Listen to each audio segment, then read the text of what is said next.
अस्सलामु अलैकुम वरहमतुल्लाहि वबरकातुहू।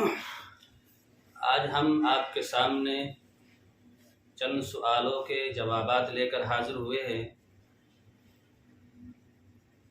आपके सामने तरतीब के साथ सवाल होगा और उसके बाद जवाब दिया जाएगा।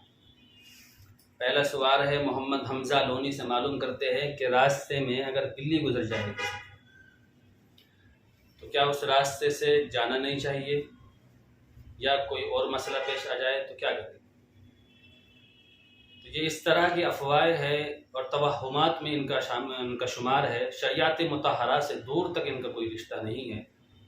रास्ते से काली बिल्ली का गुजरना या छींक आ जाना, ये समझना कि आज मेरा दिन ख़राब हो जाएगा या कारोबार में कोई परेशानी और रुकावट आ जाएगी, तमाम के तमाम तवहुमात, शुकूक व शुबहात है जिनका शरीयत से कोई दूर तक भी कोई ताल्लुक नहीं। ये बदअक़ीदगी है, अक़ीदा के ख़राब होने की तरफ इशारा है। इससे अल्लाह हम सब की हिफाजत करे।